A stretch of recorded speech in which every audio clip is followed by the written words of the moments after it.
Hey guys, HDV here. Now, one interesting point about the first Pokemon games, Red, Blue and Green, is that the creator, Satoshi Tajiri, attributed part of their success to some of the myths that surrounded them, particularly those involving the legendary Pokemon Mew. But of course, most of the rumours were lies. Filthy, filthy lies. From Mew to Pikachu Blue to hidden gardens and secret button combinations, there were countless urban legends, and many of us, myself included, fell for them like suckers. Today, video games are dissected in hours, their secrets unravelled overnight for our enjoyment. Myths cannot live for very long in the internet age, so to celebrate over 20 years since the release of Pokemon Red and Green in Japan, I've gathered some of the biggest urban legends from way back when. Don't hesitate to drop a comment down below with a really cool Pokemon myth that you know about that hasn't been mentioned in the video. Don't forget to leave this video a like to show your support, and I'll be sure to bring out a new video very shortly. Make sure to subscribe if you haven't already to keep up to date, and without further ado, let's get into the video, and I really hope that you enjoy. Starting things off and claiming the number 5 spot in today's top 5 video is Pikachu Blue. I heard so much about an obscure Pokemon dubbed Pikachu Blue. Back then, people thought it was an evolution for Raichu, or that it was a secret legendary, or this was a shiny Pikachu. Now, it is known as Marill. Pikachu Blue didn't exist, yet so many people were convinced the mystery creature was hidden in the game. The rumour started when a blue water mouse Pokemon, later revealed to be Marill, showed up in an anime short in Japan in 1998, more than a year before Japan got Pokemon Gold and Silver. This convinced a lot of people that Game Freak had hidden mysterious blue Pokemon somewhere in the game, and everyone had a story about how you could obtain it. Bill's Garden, beating the Elite Four 50 times, something Pokemon in heaven, blah blah, all sadly a bunch of pokey lies. Still though, it would have been really cool to have a super secret Pokemon that was really difficult to come across back in Pokemon Red and Blue. Obtaining a Pokemon after beating the Elite Four 50 times obviously sounds like a bit of a tedious task, but of course you would have been the talk of the town. For all of these reasons, Pikachu Blue takes the number 5 spot in today's top 5 video. Claiming the number 4 spot in today's top 5 video is your character killing your rival's Raticate. One trope of the Pokemon games sees you battling your rival at various stages of your adventure. When you fought him in Lavender Town in the first games, something odd happened. One of his Pokemon disappeared. This was strange considering your rival's other Pokemon remained the same through the game, apart from evolution of course, but between the time you battled him on the SSN and the confrontation at Lavender Town's Pokemon Tower, his Raticate vanished. That the second battle took place at a Pokemon graveyard has led some people to believe he had just buried his now missing Raticate. The story goes that after your battle on the SSN, your rival tried to hurry to a Pokemon Center to save his Pokemon, but couldn't make it in time due to all of the commotion aboard the boat. The story fits, but then there's nothing else to suggest there's any truth to it. For one, your rival makes no reference to anything like this taking place.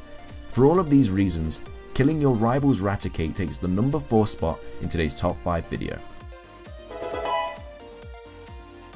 Coming in at the halfway point in today's top 5 video is the myth that holding down the B button would make a Pokemon easier to catch. 20 years later, there's no evidence that this actually worked, and yet while putting this feature together, I learned that many people still swear by it today. That includes quite a few people on the internet too. It became received wisdom that holding both the down and B buttons, or some other combination, when throwing a Pokeball would increase your chances of catching the Pokemon. The fact that this method varied between the people who swore by it, and yet all of them allegedly worked, should be enough to tell you it was all in our heads. And yet, even though I know this, I still do it. I guess the superstition has just become habit. For all of these reasons, holding down the B button hoping that it improves the chance of catching a wild Pokemon takes the number 3 spot in today's top 5 video. Coming in at the number 2 spot in today's top 5 video is something that's actually pretty far-fetched and creepy, but it's the myth that the music for the Japanese version of Lavender Town for Red and Green caused suicides. It's fitting that some of the theories regarding the ghostly graveyard of Lavender Town refuse to die even today. I still feel a mixture of dread and sadness when I hear that eerie music.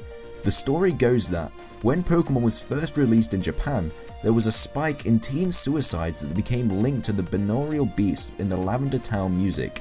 The legend said that the music was changed after the casual link was found, hence it was harmless by the time the game arrived in the West. While it's definitely not true, to this day some people are convinced that the music was changed after launch, but claim it was done because certain tones were so high pitched that they damaged the Game Boy speakers. You'll find a number of original versions of the music floating around online, but as far as I can tell, there is absolutely no evidence that these are legitimate. Still, you go visit Lavender Town today and tell me it's not as creepy as it ever was. For all of these reasons, the creepy Lavender Town music takes the number 2 spot in today's top 5 video. Finishing things off and claiming the number 1 spot in today's top 5 video is of course the Mew Under the Truck myth. The Mew Under the Truck theory was unrelenting, and you can understand why. When you visited the SSN early in the game, there was a truck in the docks, hidden just outside of view. You couldn't actually reach, or even see, the truck without using the hidden move Surf, which you didn't obtain until later in the game.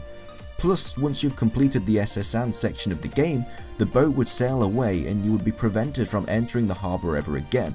It was possible to trade Pokemon with a friend and receive a monster with Surf, meaning you could have swam over to the far side of the harbour and discovered this random truck, but 99% of players wouldn't be able to or know to do so. So why the hell was it even there? The question gave birth to a rumour that the legendary Pokemon Mew was hiding beneath the truck. Again, there were variations on this. Some said you had to use the move Strength to push the truck out of the way in order to reveal Mew. Some said you had to use a keycard. Others claimed it could only be budged by a level 99 Machamp. Yeah, sure thing pal. None of these worked, but to this day the truck's placement remains a mystery. It actually made a return in the remakes Fire Red and Leaf Green, with Mew still nowhere to be found.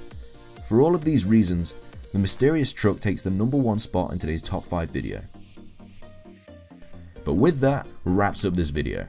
I really hope you enjoyed it as much as I did making it. If you did enjoy the video though, please leave a like, I'd really appreciate it. Like I said at the start of the video, I would also love to hear your guys' opinions too on this subject, so be sure to leave them in the comment section below. I have a couple top 5s coming onto your screen in a second, so be sure to give them a watch if you have the time. And also subscribe if you like my content.